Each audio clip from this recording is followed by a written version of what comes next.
Schoology has something called student completion rules.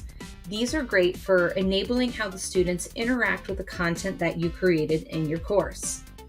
So there's no more students just jump straight to the assignments and the assessments or just glimpse over stuff. You can start to determine how the students interact with your content. So the first thing you need to do is create content. So here is my Unit 0 for August. I created my week of August 16th with my first 5 lessons.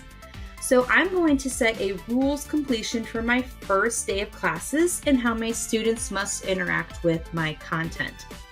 So I'm going to click into my folder. So here is my folder. I have my to-do list, which tells my students what to do. Then it goes on, each number is bulleted below. So here's my 2, there's my activity 2. And if you see, activity 2 is a page. Activity 3 is an external tool or Pear Deck. Then I have activity 4, this is the assignment icon.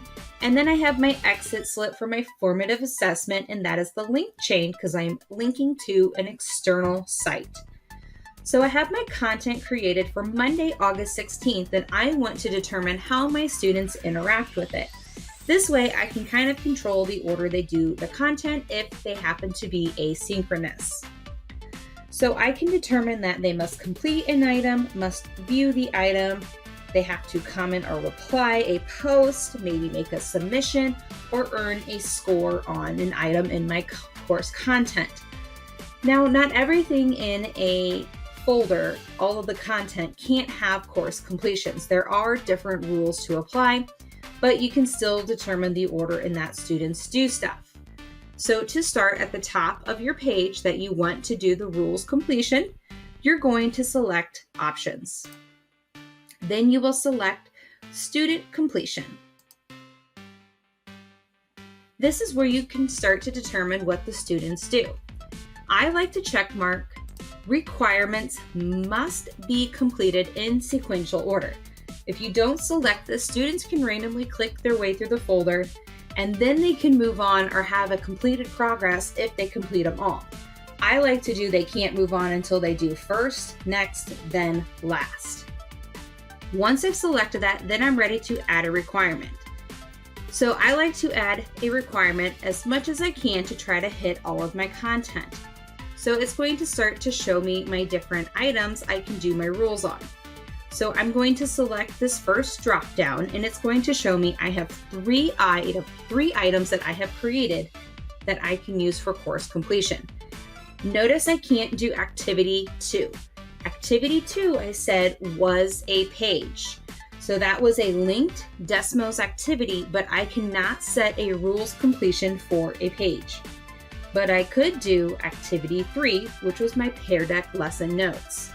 Then I could also do my assignment, activity 4, and then I could do my hyperlinked external website exit slip. So I'm just gonna make sure I have each of them selected for a category.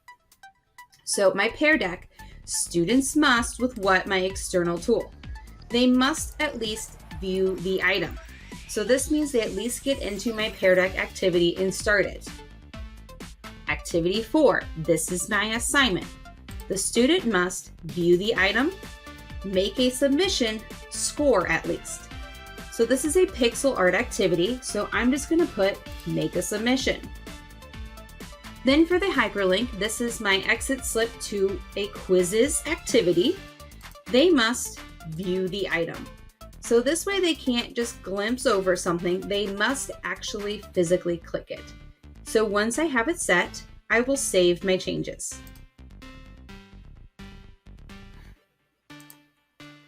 Once I have saved my changes, notice up here I now have this gray bar that says Student Progress.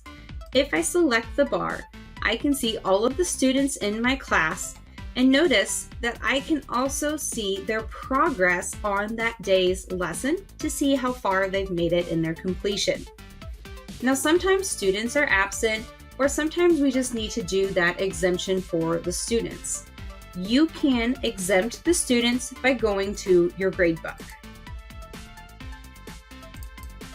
Once in my gradebook, I can find the activities or assignments that I had synced.